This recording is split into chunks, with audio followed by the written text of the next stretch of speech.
Um arrepio medonho de pavor. Compreendi que naquelas regiões só duas condições credenciavam o espírito: ou imensa elevação espiritual ou prodigioso atraso próximo da inconsciência. Os espíritos de sublime posição eram respeitados e os espíritos maus que governavam as trevas podiam se mover. O resto era impiedosamente escravizado. Uma lágrima nos olhos era um sinal de perigo. Poderíamos ser arrastados a sofrimentos inauditos. A serena superioridade dos que sabiam amar sem se perder mantinha os verdugos à distância. A fraqueza dos simplesmente bem-intencionados não os amedrontava. Quão difícil me era aproximar daquelas criaturas acorrentadas. Um cheiro nauseabundo tresandava-lhes do organismo. Os membros pareciam putrefatos e os olhos injetados perdidos na face semelhavam duas pálidas e pequeninas luas. Chamei a atenção de Orcus para o fato de possuírem dois olhos. Orcus esclareceu: estes são espíritos que desceram recentemente às profundezas deste abismo. Todavia, repare bem que trazem os olhos vidrados ou opacos. Não possuem visão. Gastaram os olhos na terra naquilo que os homens poderiam denominar de hipnotismo sensual. O desejo e a sensualidade exercida pelas vistas na ânsia do desejo da mulher do próximo ou a aplicação do magnetismo visual para conquista e amor de baixo padrão desgastam as fibras do perispírito e cega a criatura por muitos milênios. São cegos de amor e paixão. Quedei-me pensativo e silencioso. Nunca havia suposto lá na superfície que os olhos que ardem na paixão desenfreada dos sentidos estavam condenados à destruição. O amor cheio de maldade destrói o próprio veículo pelo qual se transmite. Orcus demonstrou com um olhar compreender minhas profundas reflexões e aduziu ao meu pensamento. O que você está pensando, meu filho, corresponde à mais exata realidade. Todavia é bom esclarecer que o olhar carinhoso e amigo, verdadeiramente sincero, aplicado no amor verdadeiro que obedece ao cumprimento da lei, constrói pupilas luminosas para a imortalidade. E a mesma lei que estabelece as probabilidades de subida e descida que estudamos anteriormente. O amor é mal e as coisas da matéria materializa. O amor é bem e as coisas do espírito, espiritualiza. Tudo em toda parte, toca-se de luz e sombra. A mesma energia depende apenas de direção. É por isso que o Evangelho é bússola. A observação judiciosa de Orcus calou-me fundo. Atafon erigia-se mais para o interior e notei que se aproximava daquelas criaturas descarnadas, expressão que usamos a fim de dar uma ideia da condição delas. Verificamos que os seus perispíritos, conquanto organismos de natureza eletromagnética e infinitamente distanciados daquilo que chamamos carne, apresentavam-se dilacerados exibindo membros onde faltavam pedaços enormes. A maioria exibia órbitas vazias. E dizemos a maioria porque ali se alinhavam em verdadeira multidão de alguns milhares. O salão como imenso platô lembrava a prodigiosa laje sobre a qual as criaturas inconscientes ou semiconscientes permaneciam abandonadas em um estado que se não era a morte também não era a vida. Uma mulher cujos membros dilacerados e enfraquecidos lembravam a árvore seca, desgalhada, batida pela fúria da tempestade, falou-nos ininteligivelmente. Paramos tentando ouvi-la. Sabe quem é essa? Interrogou Orcus. Olhei a mulher como quem contempla uma ruína inimaginável e não pude me recordar daquelas feições monstruosas. Quem seria? A mulher de César. Meu olhar ansioso buscou Orcus. Quis saber mais. Ele compreendeu, mas não me disse nada. Vi que não lhe convinha me revelar mais. Uma estranha força, contudo, desde aquela hora me atraiu para aquela mulher. Teria sido eu aquele César? Qual deles? Tomei-me de compaixão. Orcus, porém, alertou-me. Por mais tenhamos amado alguém algumas vezes, a criatura se lança em precipícios tão profundos que nada podemos fazer em seu favor. Só a lei de Deus. Inexorável, dura, mas misericordiosa, salva os que estão aparentemente perdidos.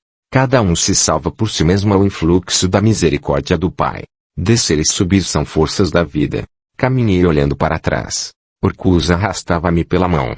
Entre os molambos e o horror daquela forma caída no mal eu sentia um coração que não me amara, mas a quem eu sempre amei. Você não foi César, e acrescentou Orcus, mas apenas alguém que amou. Ela que sempre sonhou com o esplendor das cortes e dos reinados, renunciando ao verdadeiro amor, foi caindo, de queda em queda até o ponto que você viu.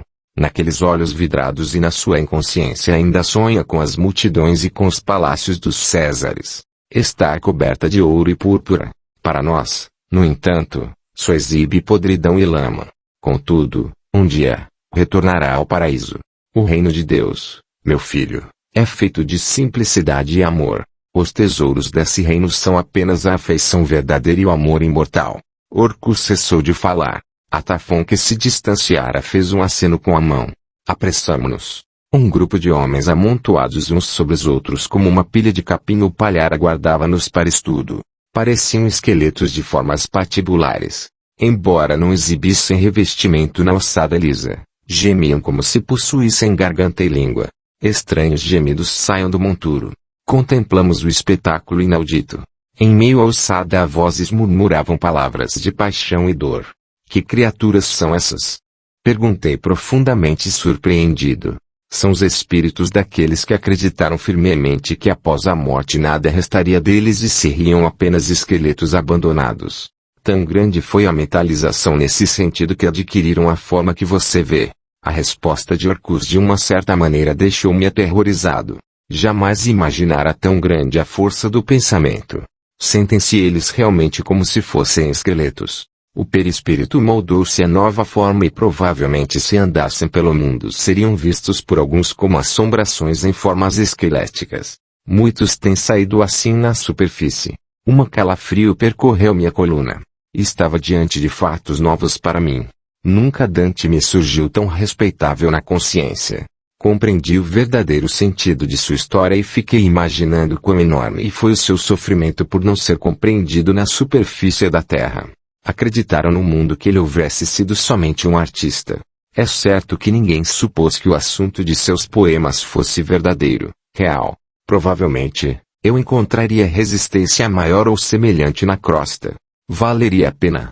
Quem serve por amor ao serviço e tem a Deus por Pai e Jesus por irmão, não pode deter-se para informar-se se o que pensam os homens a seu respeito. Falou-me Orcus mansamente como que respondendo às minhas angustiosas interrogações mentais. Palavras sábias que eu não tentaria sequer discutir. Atafon prosseguia percorrendo o imenso rochedo onde os espíritos infelizes fizeram por desgraça o seu ninho de sofrimento. Seres estranhos entremeavam-se aquelas formas. Alguns pareciam serpentes, lagartos e dragões menores. Outros exibiam tão horrorosa fisionomia que os enfermos da superfície ao lado deles seriam criaturas de sublime beleza. Defrontaram-nos agora uma infinidade de espíritos que exibiam formas dilaceradas. Espantou-me o fato.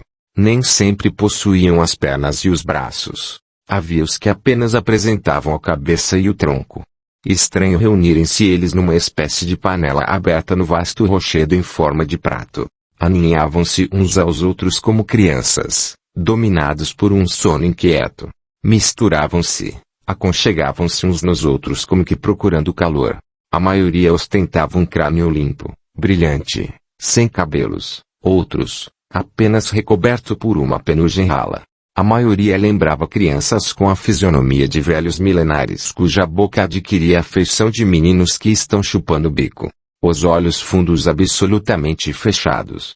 Na realidade, eram seres voltados para dentro de si mesmos num esquisito movimento mental interior. O exterior não lhes fazia conta e para eles deixara de existir. Semelhavam fetos amontoados no útero materno. Não era a primeira vez que eu contemplava criaturas às quais faltavam membros, mas eram sempre homens da terra. O fato de existirem espíritos mutilados impressionava-me profundamente. Orcus não deixou de perceber minhas dificuldades internas e a luta do pensamento para adaptar-se àquela realidade nova.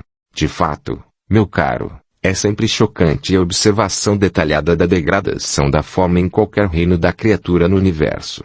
O espírito não retrograda, todavia a forma tem possibilidade de desgastar-se, dilacerar-se e degradar-se até dissolver-se. Você não se lembra do ensinamento relativamente à segunda morte? O princípio não é novo, como vemos, e foi expresso pessoalmente por nosso excelso mestre. Senti como terrível impacto mental o lembrete de Orcus. Não havia por onde fugir. E é isso a segunda morte? Interroguei visivelmente assustado. Não, esta ainda não é a segunda morte, mas poderá ser encarada como a agonia. Compreendi a profundidade da observação. Quer dizer que esses são enfermos a caminho da dissolução perispiritual? Se não reagirem a tempo, irão decaindo em si mesmos cada vez mais até atingirem os limites marcados pela lei para a garantia da união celular. A desintegração do perispírito pode ocorrer tanto quanto ocorre no mundo a desintegração do corpo físico. A lei que rege a união celular perispiritual é a mesma, apenas funciona de maneira diferente. Enquanto que o corpo físico vive submetido ao equilíbrio da alimentação constituída por alimentos comuns e oxigênio e a sua manutenção depende somente de um processo da vida, o perispírito que é o intermediário na aglutinação celular do corpo físico que o garante, por sua vez mantém-se unicamente pelo poder da mente. O desvario mental inicia a destruição do perispírito assim como a elevação da mente dá início à jornada de construção não só do próprio perispírito mas também de veículos mais elevados. A criatura constrói ou destrói-se a si mesma. Orcus fitou-me amoroso e o meu pensamento sob o influxo do poder de sua palavra sábia galopou no terreno da meditação pura. As formas ali estavam a nossos pés, dilaceradas, mutiladas, horríveis. E haviam sido homens talvez belos e venturosos, um dia, na superfície. Na realidade em nosso mundo, os homens sonhavam com o céu, mas aqueles ali seriam imensamente felizes se pudessem simplesmente atingir a superfície da crosta terrestre. Todavia, ainda estavam descendo. E quantos do mundo, distraídos e insensatos estavam iniciando a descida para a destruição total ou parcial. Descer e subir são problemas de direção. Dissera Orcus. De fato, compreendi eu agora a sabedoria da assertiva. Só descendo a sombra mais espessa é que poderemos entender a luz. Atafon, no entanto, prosseguia, e por isso não pudemos nos deter. 20. A ave. Enquanto caminhávamos na plataforma de pedra, observamos que uma sombra esquisita parecia nos acompanhar. Atafon fez-nos um gesto discreto indicando-nos a necessidade de manter silêncio e prosseguir com coragem. Confesso que não me sentia muito seguro e que minhas pernas tremiam. Contornávamos extenso lago de águas prateadas. O rochedo alto, projetava-se sobre o lago assustadoramente.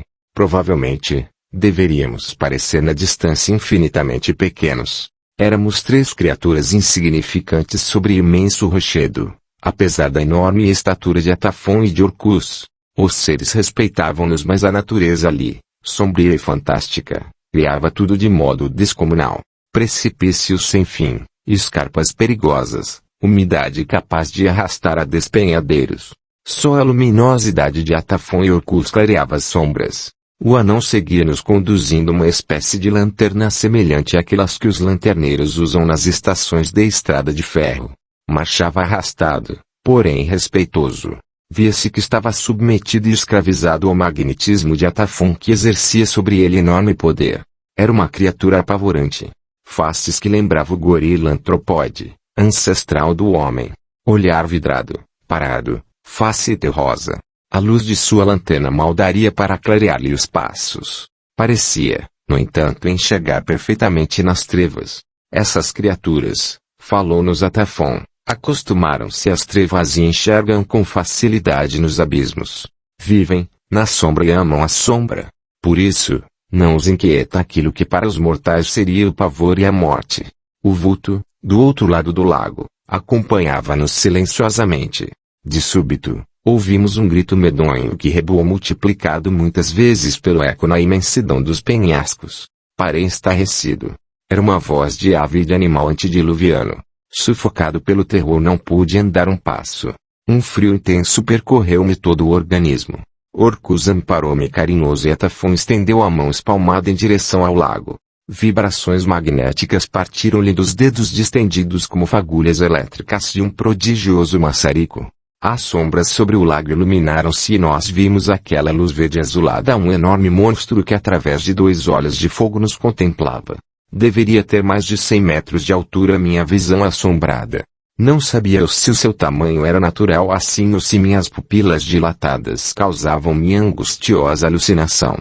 Preto, mais preto que todas as noites. Era uma ave gigantesca. Asas negras enormes, peito descomunal, bico como duas pás do moinho, olhos qual duas fogueiras. Uma pele cascorenta semelhante à pele que recobre o bico dos perus recobria-lhe o bico e descia-lhe pelo pescoço semi-pelado. Lembrava um enorme corvo. Em sua fisionomia, no entanto, estarrecedoramente, percebiam-se os traços de um ser humano. Os pés de grandes dimensões por sua vez recordavam longínquamente as mãos humanas. Crescia minha angústia sem limites. A distância, porém, entre nós e ele era extensíssima. O lago garantia-nos a imunidade mesmo se ali não estivesse Atafon. As centelhas precipitadas e projetadas pelas mãos do grande espírito atravessavam a extensão do lago e atingiam a criatura em pleno peito na região do coração e entravam-lhe pelos olhos maus.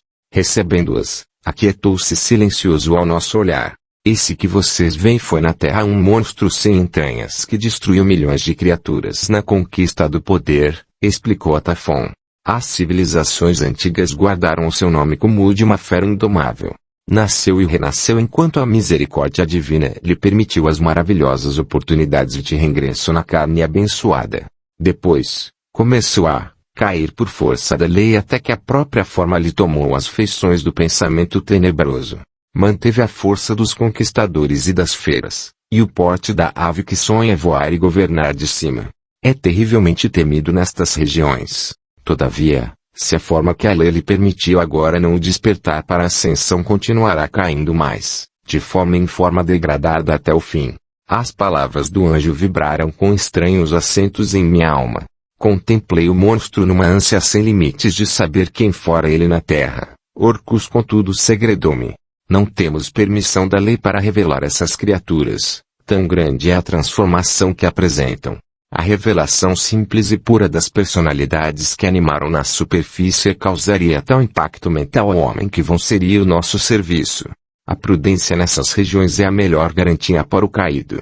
Se os homens soubessem o seu nome sintonizar-se-iam com ele no campo da vibração, emitindo e recebendo, e em breve o monstro também vibraria em direção à superfície, de tal maneira que não demoraria o mundo a sentir-lhe as imensas perturbações em forma de terremotos, guerras e desordens sem nome. Não aterrorizou-se você apenas com o seu grito? A interrogação de Orcus calou-me fundo no espírito já tão abalado.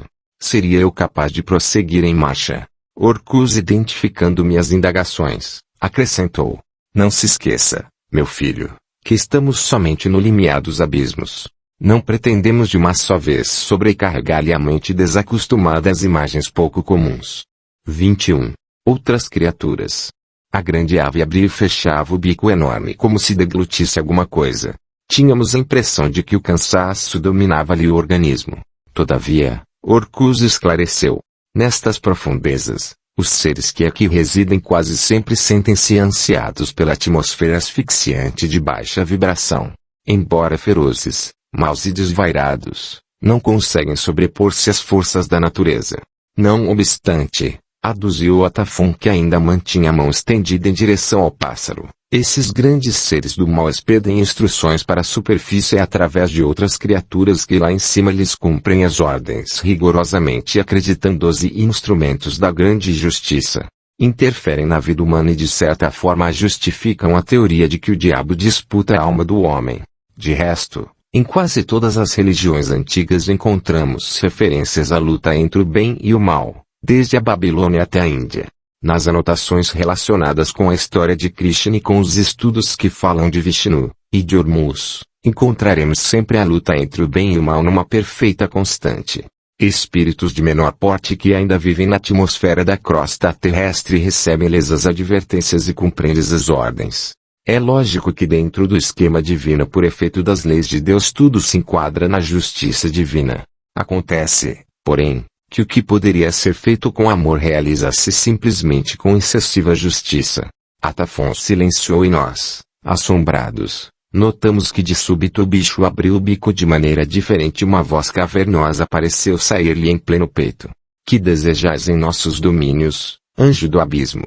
Não sabeis que nestas trevas governamos nós, os filhos dos dragões? Por que perturbai-nos o trabalho pacífico em prol da justiça do mundo? Sente-me gelar. Orcus agarrou-me mais firme no braço como quem compreende a minha situação interior.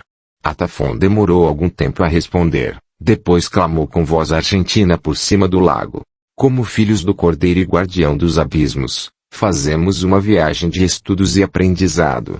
Compete-nos informar as esferas mais altas de que maneira está sendo aplicada a justiça nestes rincões. Nosso dever nos impõe o trabalho.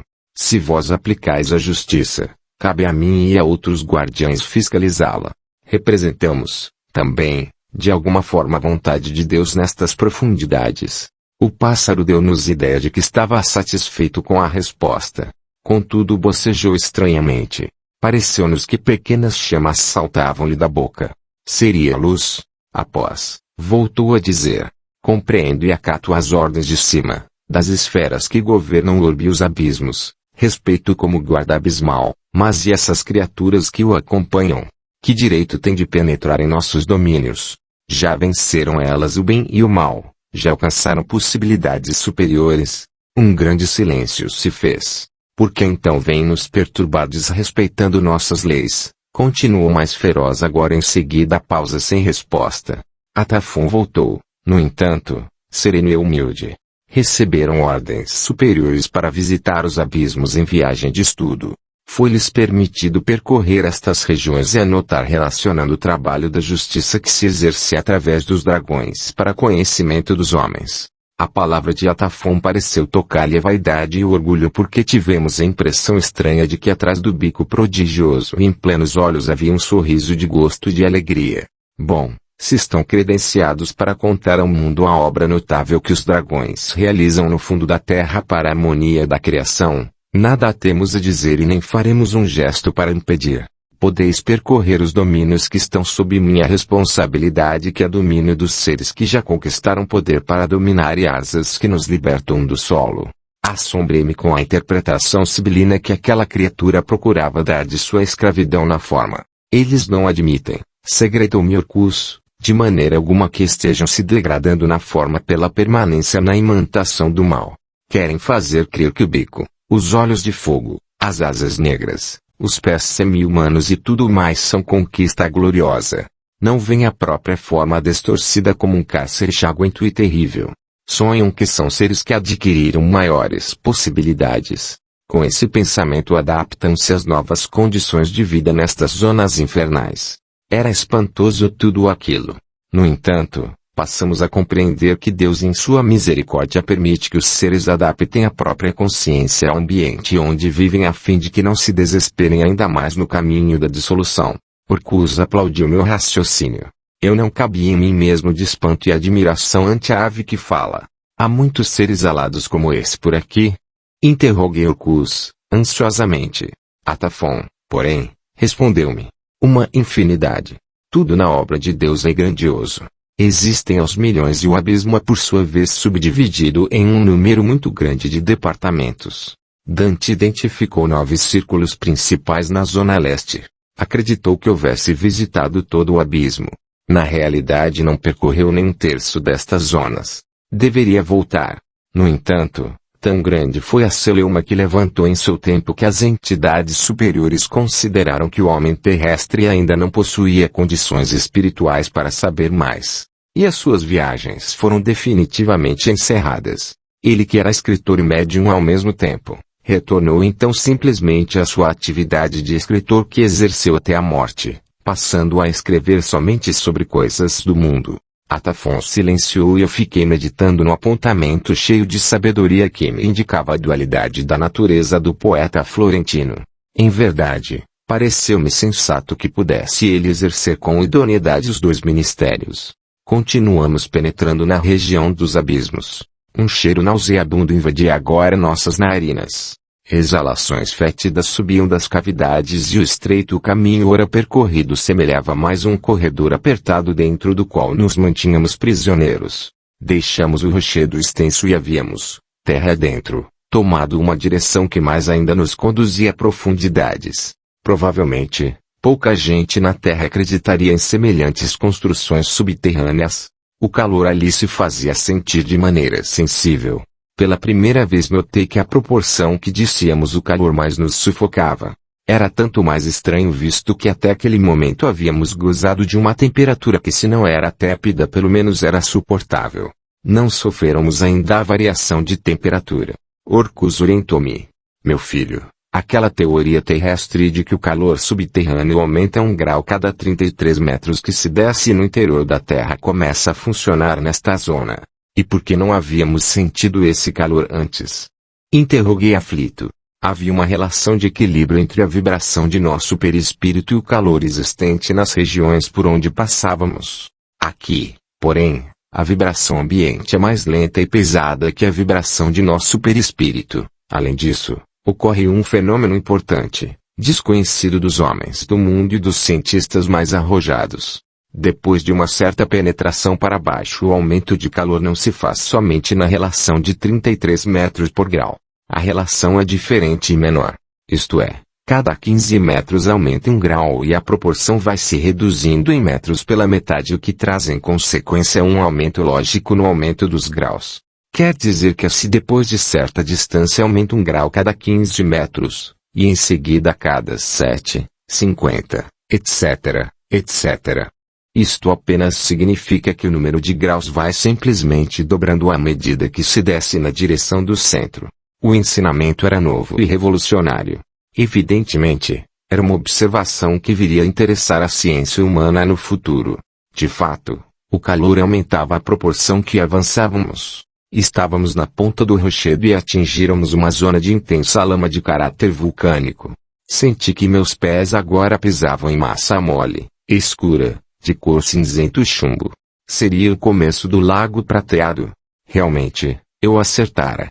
Atafon apontou com a mão a extensa superfície do lago e falou dirigindo-se a Orcus. Meu caro Orcus, o lago que é de líquido desconhecido na crosta composto de metais em dissolução em alto grau de temperatura, apresenta nestas praias uma contextura algo mole. Se observarem melhor notarão que dentro dessa massa também há espíritos sofredores chumbados à lama escura. Novo pavor dominou-me o coração. Figuras estranhas saltavam-me aos olhos atônitos e assombrados. Parecia-me ouvir lamento e pranto, sofrimento e dor. Fisionomias horrendas e deformadas surgiam-me na retina dilatada. Que espíritos são esses que nadam na lama? Interroguei Orcus. Suicidas milenares, respondeu o anjo. Criaturas que sistematicamente abandonaram na Terra o veículo de carne através da autodestruição.